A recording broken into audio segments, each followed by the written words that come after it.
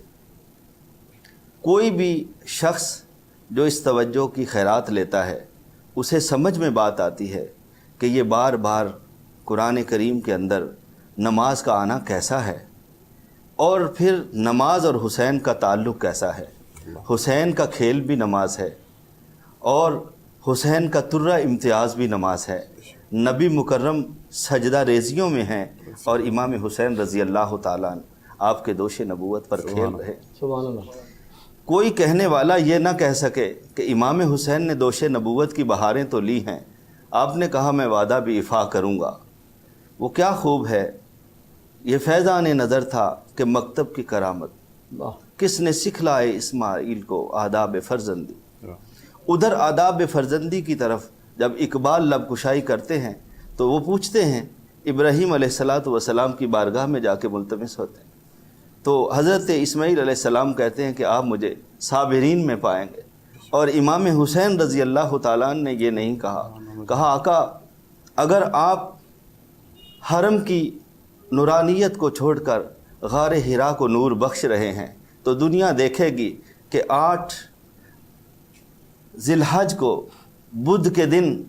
حسین ابن علی بھی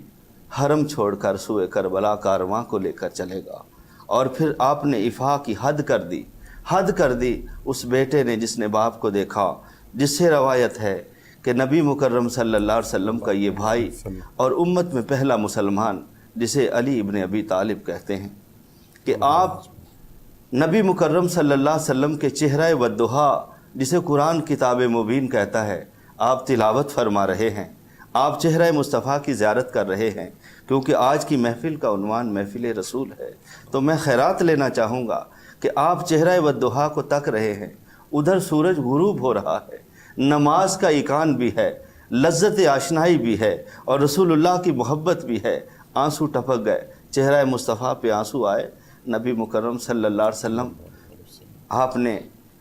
آنکھیں کھولیں اور فرمایا علی قضا پڑھنا چاہتا ہے کہ ادا؟ بتاؤ، جس نماز نے تمہیں تڑپا دیا تم اسے ادا پڑھنا چاہتے ہو کہ قضا پڑھنا چاہتے ہو؟ نبی باخبر ہے کہ میرا بھائی کس لیے تڑپ رہا ہے۔ ایک طرف کتاب مبین کی تلاوت ہے، ایک طرف ڈوبتا ہوا سورج ہے، اور سیدہ کائنات کے قدموں کی خیرات لیتا ہوں۔ آپ فرماتی ہیں الہی تیری رات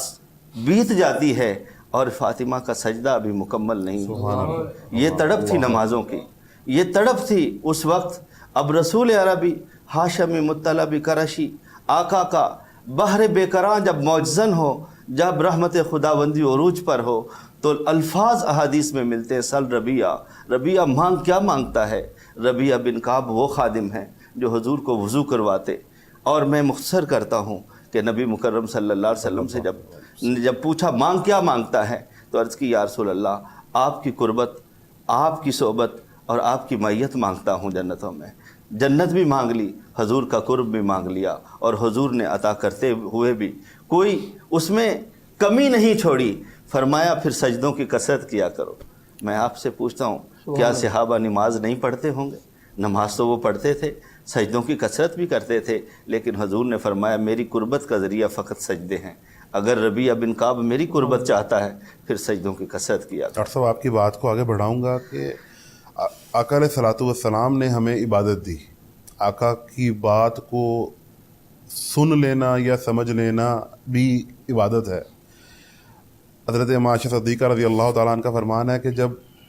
رجب اور شعبان آتا تو آقا علیہ الصلوۃ والسلام اس عبادت کو بڑھا دیتے، اللہ اور آقا نے فرمایا کہ یا اللہ مجھے رجب میں اور شعبان میں برکتیں عطا فرما، اور رمضان کا مہینہ عطا فرما۔ اس برکت کے موضوع پہ اور آمد رمضان پر بات کریں گے اس چھوٹے سے مشل بریک کے بعد۔ حاضر ہوتے ہیں دوبارہ ایک بریک کے بعد، ہمارے ساتھ رہیے گا۔ طلع البدر علينا من ثنيات الوادي